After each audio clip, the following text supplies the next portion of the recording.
Sometimes I have the occasional dream where I'm chased by none other than the man who can survive just about anything, Steve.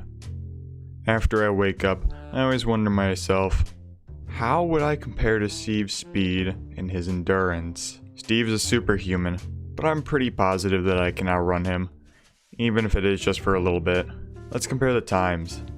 Steve runs at an average speed of 11.45 miles per hour. This equates to a pace of 3 minutes and 15 seconds per kilometer, or 5 minutes and 14 seconds per mile.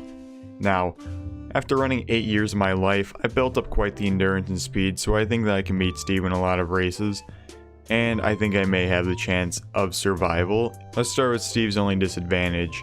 Steve has the problem where he can only go at one singular speed. I, on the other hand, have the advantage because I can vary my speed based on distance. Yes, Steve's fast, but knowing that he stays at a consistent speed and cannot go any faster than 11.45 miles per hour just kind of increases my chances of survival. Let's start with the 100-meter sprint. Steve runs the 100-meter in 20 seconds. I personally run the 100-meter in 11 seconds. That is my best time that I have ever gotten on it. So that puts me ahead of Steve by 9 full seconds. So sorry Steve, but you're not going to catch me for the 100-meter. Now let's look at the 200-meter. Steve's time for the 200-meter is 39 seconds. My fastest time for the 200-meter is 24 seconds. That's a difference of 15 seconds. So once again, Steve, you're not going to be catching me in the 200-meter. Now we go over to the 400-meter. Steve would run that in 1 minute and 18 seconds.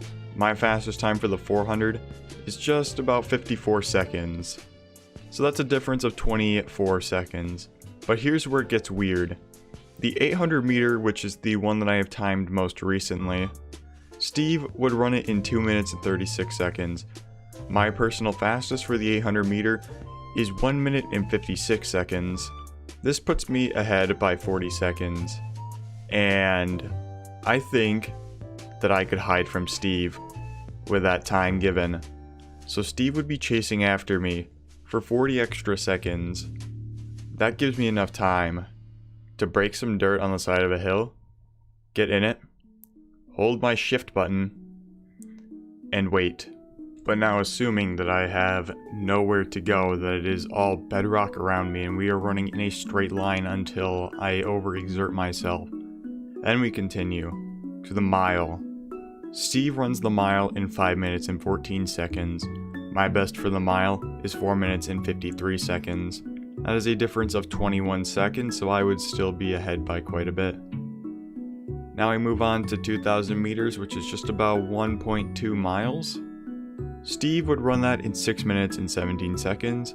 My fastest for it, because I've never done an official time for 2,000 meters because it's such an awkward race to run, is 6 minutes and 4 seconds.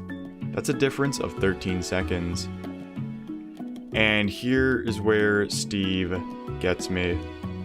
At 2,400 meters, or 1.5 miles, Steve runs that in 7 minutes and 51 seconds. I run it in 8 minutes flat. This means that Steve would have beaten me by 9 seconds. And this would unfortunately mean I perished in Steve's hands. Anyway, thank you all for watching. This was just a fun video comparing my speed to Steve's speed because I have actually been wondering this for a long time. Because believe it or not, that is a reoccurring dream that I have, that I am chased by Steve. So now that I have an assured answer, I'm screwed. Anyway, thank you all so much for watching. Leave a like if you enjoyed, and I will see all of you in the next video. Goodbye everyone.